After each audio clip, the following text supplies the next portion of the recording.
Atenção, grande ABC em São Paulo. Vem aí mais 2 grandes lançamentos da Patriane em São Bernardo. Os 2 na Kennedy, a avenida do Golden Shopping. Um conta com apartamentos de 2 e 3 suítes. E o outro com apartamentos de 3 suítes, além da opção de duplex. As vagas da garagem são grandes e acomodam até uma cabine dupla. E tomada para carro elétrico para todos os apartamentos. 2 condomínios tão modernos que têm até fazenda solar para geração de energia e lazer de resort. De longe, estão entre os prédios mais tecnológicos e completos do ABC. São Bernardo parece outra cidade e é. Fale com a Patriane.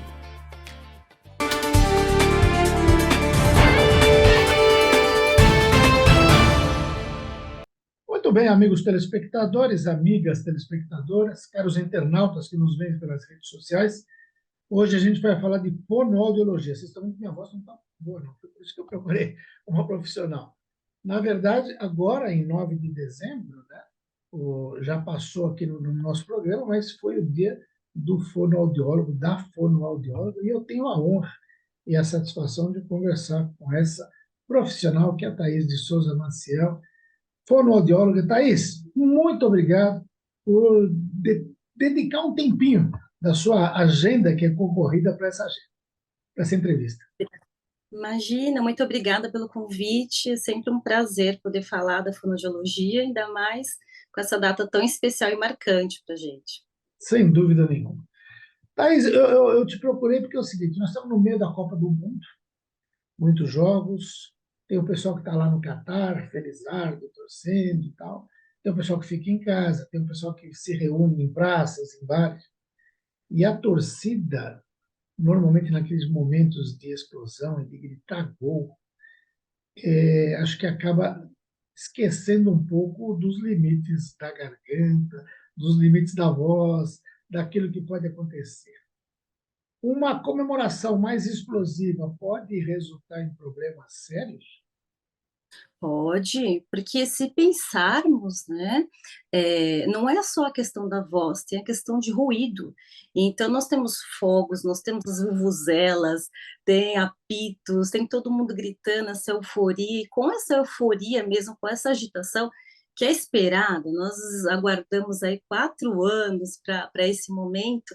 Então, o futebol, ele é muito importante para todos, né? Acho que é difícil alguém que não goste de futebol, não se envolva nesse momento da Copa. Então, tem toda essa adrenalina, tem toda essa agitação, e com isso, a gente acaba abusando, porque, além de tudo, tem as bebidas alcoólicas, tem os aperitivos na hora do jogo, então um amendoim, uma pipoquinha, chocolate, tudo interfere na qualidade vocal.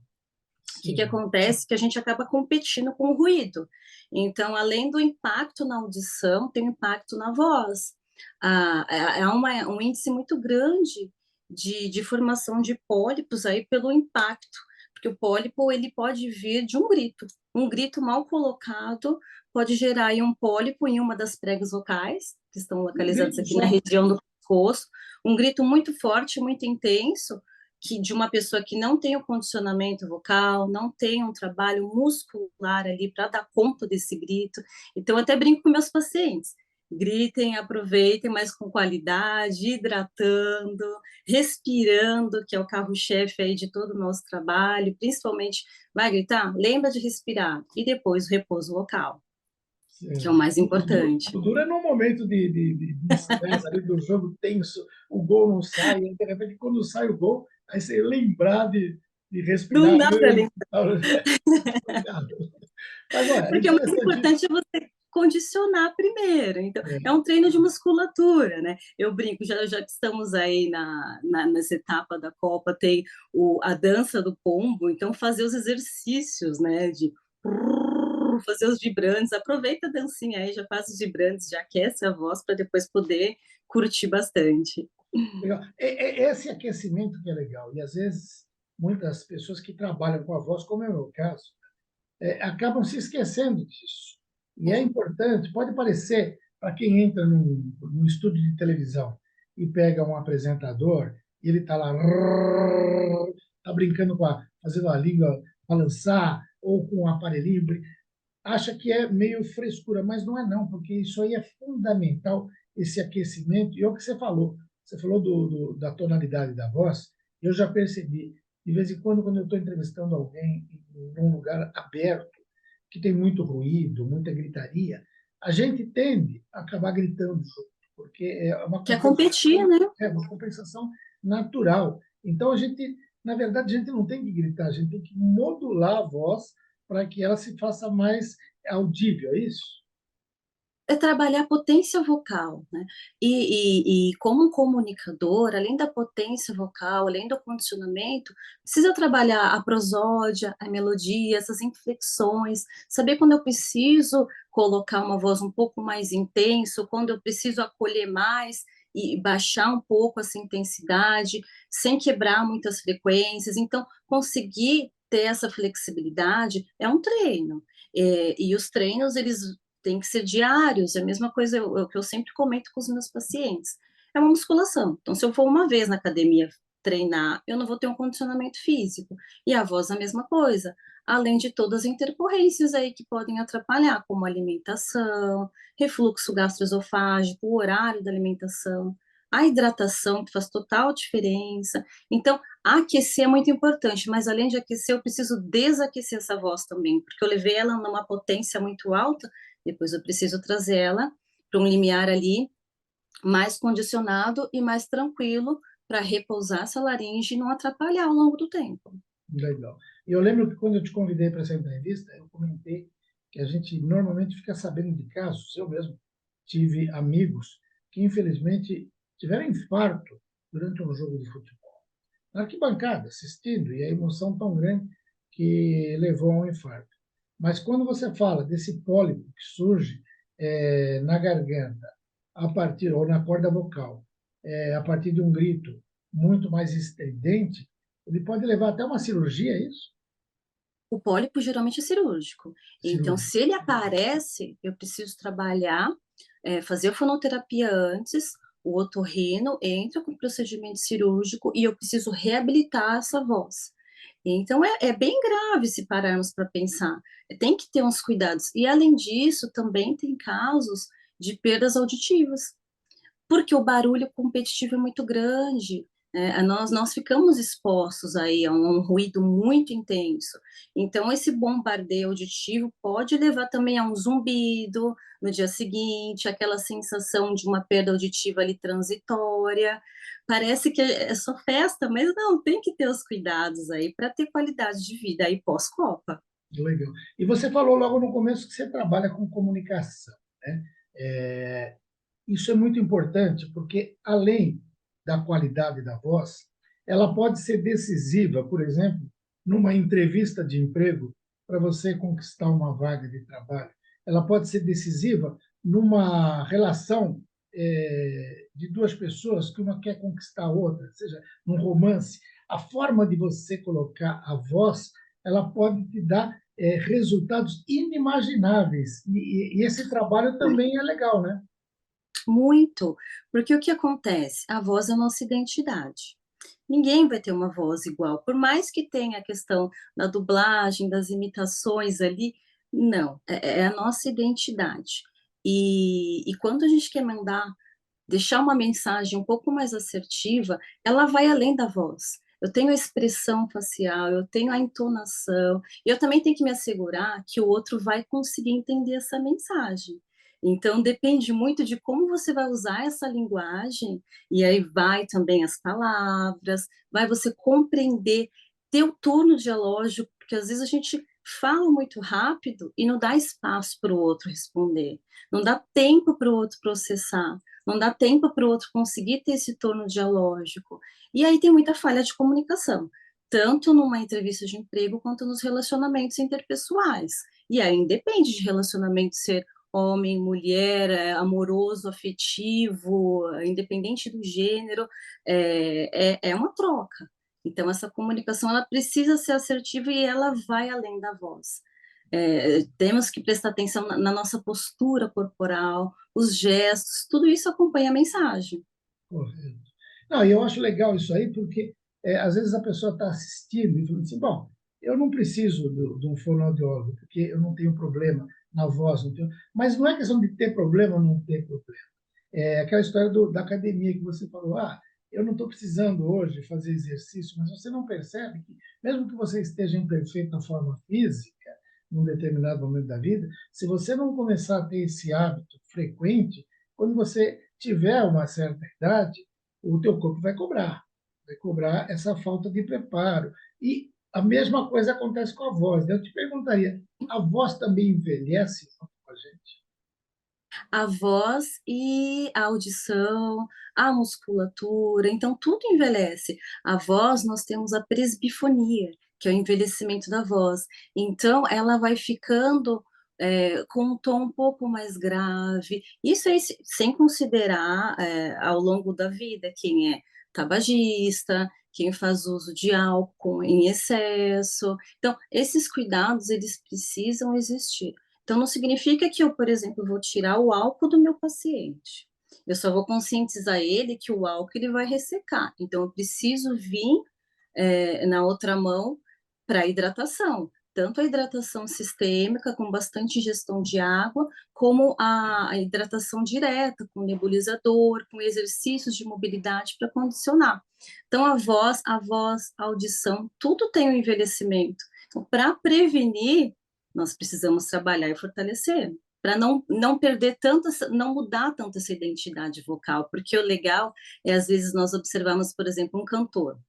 Vou pegar, por exemplo, o Chororó, que sempre cuidou da voz e que cuida até hoje e faz um condicionamento não só vocal, mas físico mesmo, para conseguir dar conta. E a voz, a gente consegue identificar que é a voz dele.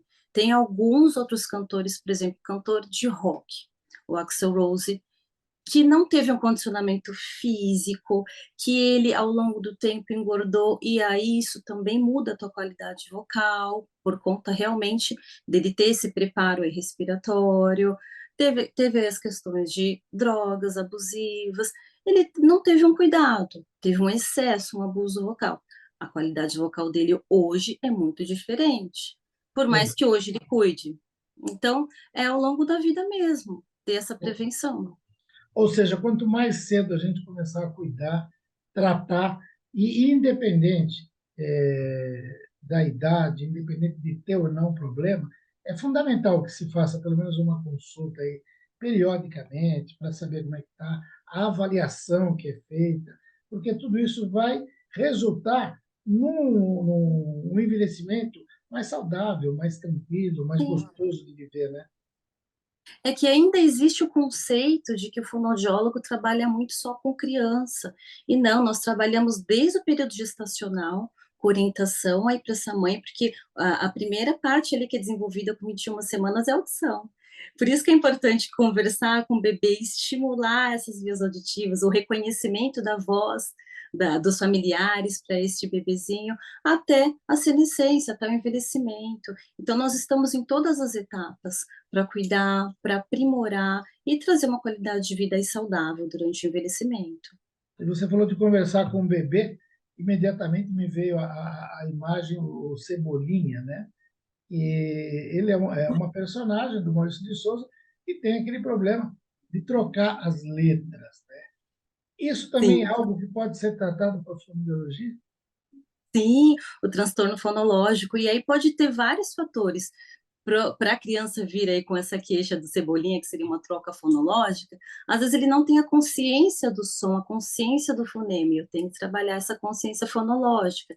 Às vezes é só ponto articulatório que eu tenho que trabalhar. Então, qual a postura da língua, qual a posição, cada fonema nosso da fala, ele tem uma postura diferente na língua, e trabalhar esse ponto articulatório, às vezes a língua está com uma tonicidade um pouquinho mais fraca, a musculatura fraquinha, às vezes a criança ela interpõe essa língua por históricos de lá de trás, de chupeta, mamadeira, bicos diversos. Então, isso tudo interfere muito no desenvolvimento aí de conhecer e conseguir adquirir os fonemas. E o mais interessante é que hoje em dia as crianças elas estão vindo mais com uma antecedência maior. Não se espera mais até 4, 5 anos. Com 2 anos a gente já consegue fazer uma avaliação, intervir, orientar os pais. Até um pouquinho antes eu já peguei paciente de 1 ano e pouquinho que estava com atraso de linguagem. até por conta desse uso excessivo de telas, e os pais não têm tanto tempo, a criança fica muito exposta com outros interlocutores, então não tem tanto estímulo da linguagem, os pais não têm tanto tempo de brincar, de conversar, de trabalhar com as onomatopeias para a criança ir desenvolvendo a fala e a audição, e elas estão vindo bem precoces, ainda mais com a pandemia, né? Porque as crianças que nasceram na pandemia, elas não ficaram tão expostas, elas ficaram muito presas, então teve um índice alto aí de crianças aparecendo com atraso na linguagem. Maravilha. Thaís, eu ficaria aqui mais umas 3 horas conversando. Tem muito assunto, fonoaudiologia é muito a consulta vai ficar muito cara, mas eu acho que a gente vai ter que conversar mais vezes. Se você me permitir, eu vou te perturbar, mas se te mandar Com mensagem toda certeza. se você tiver algo que você queira acrescentar que eu não perguntei, falar, mandar uma mensagem para as pessoas, fique à vontade. Eu estou à disposição para qualquer dúvida, é sempre um prazer falar. A fonoaudiologia ela é muito ampla, então ela tem várias áreas, nós poderíamos ficar aqui horas e ainda teria assunto. Então, o que é mais importante é, quando tem alguma dúvida, por exemplo, se sentir, nesse momento da copa, sentir que a voz não voltou, evitar o sussurrar, que aí o esforço é muito maior. Se viu que aquilo ali tá permanecendo por mais de uma semana, marca uma consulta com o otorrino para fazer uma avaliação. O otorrino, através do exame, ele consegue direcionar se é necessário um acompanhamento com a fono ou não. O importante é observar, fazer bastante hidratação. Então, ingeriu bebida alcoólica, vai acompanhando com água. Ingeriu muito gelado, água na temperatura ambiente, evitar alimentos muito gordurosos e aproveitar com qualidade, que é o mais importante. Então, tá ótimo. Thaís, muito obrigado, foi uma verdadeira Imagina. aula, e a gente vai falar mais, logo, logo. Com certeza. Obrigado, sucesso aí no teu trabalho. Um grande beijo. Obrigadão. Tchau. Thaís de Souza Maciel, fonoaudióloga, conversou com você.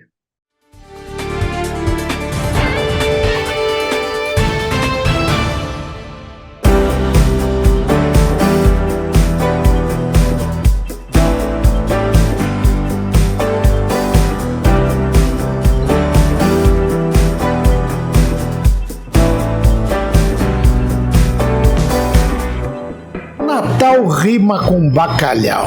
Para acompanhar este tradicional prato, qual o melhor vinho? Aqui na Super Adega da Bela Vitória eu encontrei vários, mas eu quero contar uma historinha para vocês antes de mais nada. Há uma confusão. Tem gente que diz bacalhau não é peixe. Peixe combina com vinho branco. Carne combina com vinho tinto. Tudo isso é uma série de conceitos que se tem. Não precisa seguir à risca, não.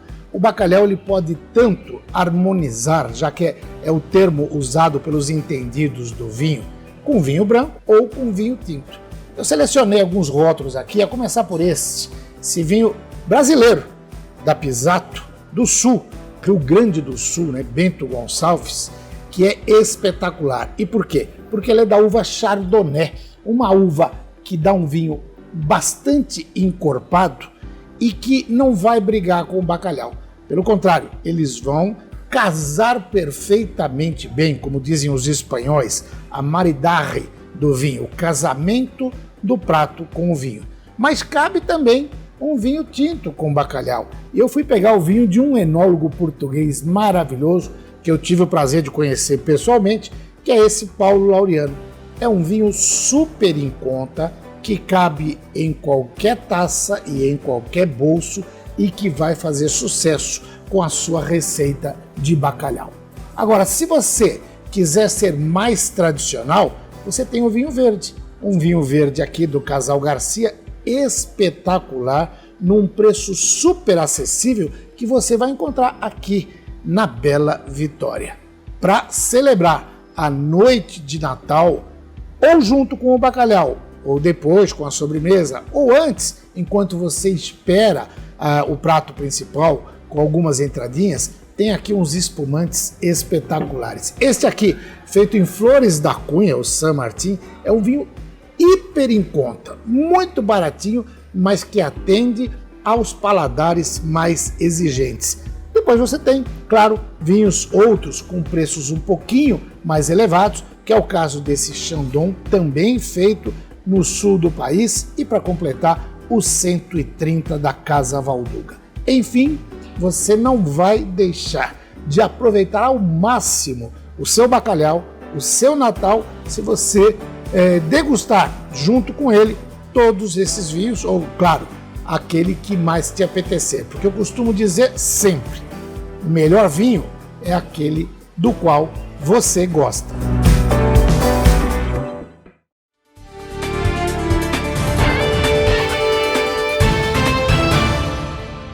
Atenção, Grande ABC em São Paulo! Vem aí mais 2 grandes lançamentos da Patriani em São Bernardo, os 2 na Kennedy, a avenida do Golden Shopping. Um conta com apartamentos de 2 e 3 suítes e o outro com apartamentos de 3 suítes, além da opção de duplex. As vagas da garagem são grandes e acomodam até uma cabine dupla e tomada para carro elétrico para todos os apartamentos. 2 condomínios tão modernos que têm até fazenda solar para geração de energia e lazer de resort. De longe, estão entre os prédios mais tecnológicos e completos do ABC. São Bernardo parece outra cidade e é. Fale com a Patriani.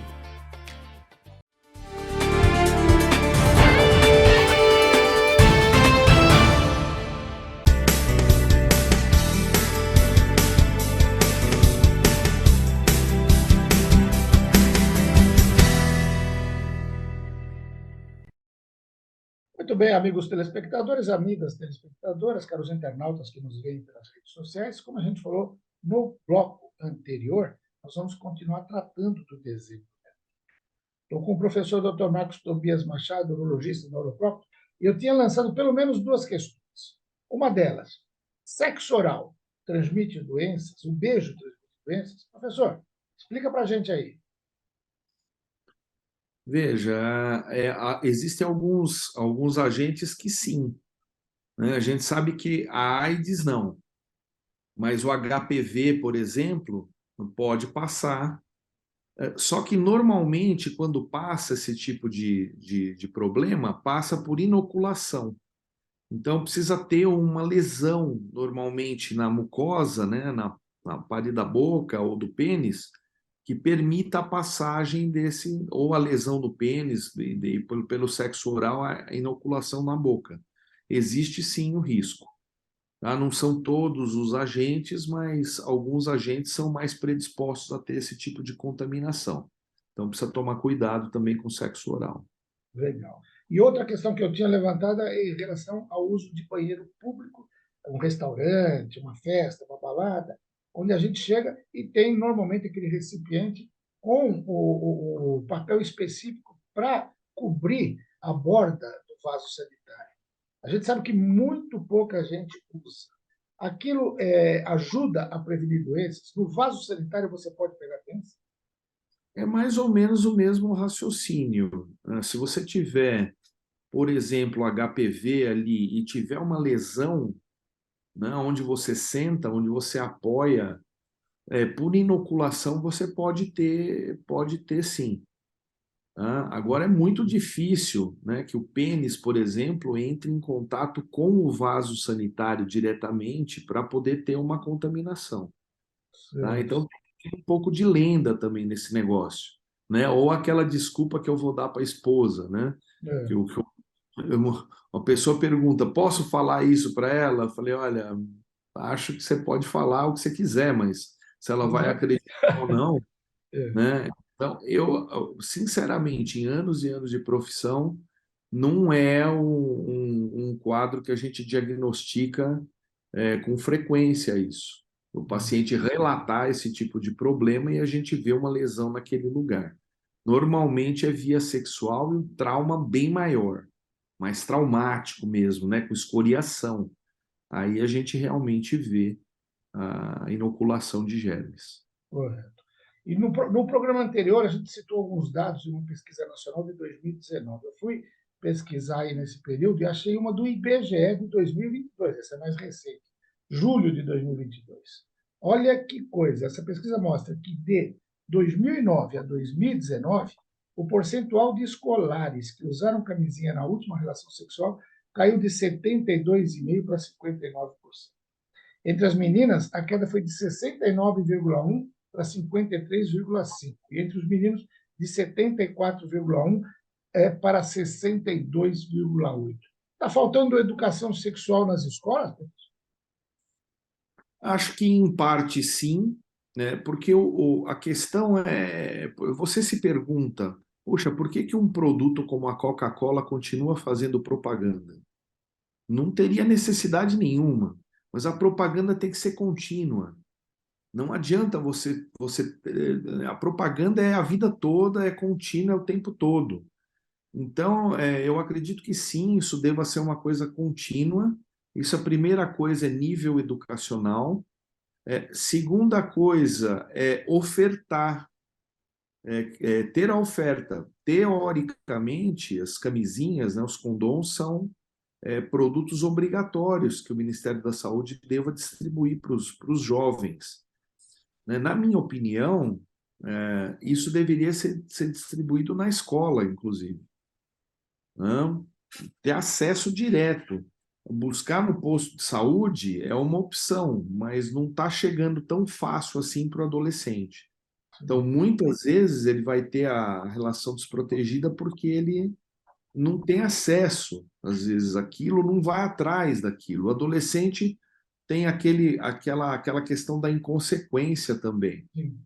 Mesmo tendo noção, faz coisas inconsequentes. Índice de gravidez indesejável é altíssimo, índice de doença sexualmente transmissível é altíssimo, é coisa epidêmica isso. Certo. Eu concordo com você, educação é super prioritária e também dar acesso ao método de barreira, ter alguma estratégia que distribui na casa das pessoas.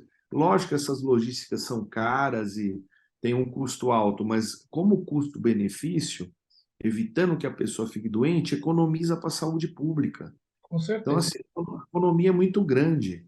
Né? Curioso, meu filho me conta uma história na universidade nos Estados Unidos, quando ele estudou lá na CIA. Ele falou, pai, a gente tem uma primeira aula aqui, que no telão lá está escrita a quantidade de onças que você pode beber dentro da escola ou nos arredores da escola.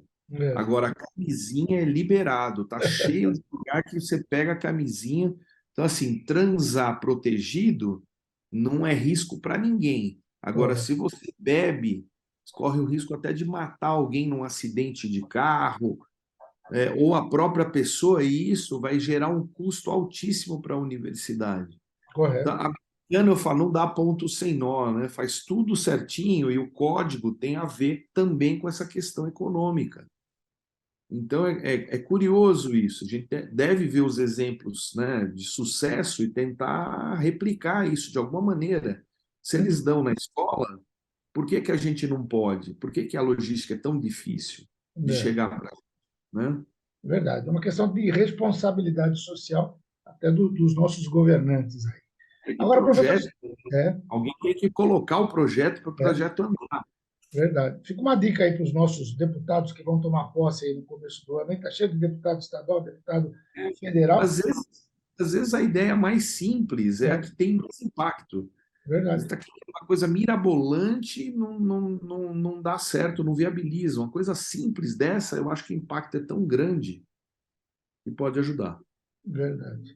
Bom, está chegando no final, mas você falou de universidade, falou no programa anterior do teu começo de carreira, quando você estava lá nos anos 80, lá no final dos anos 80, ainda como interno, né?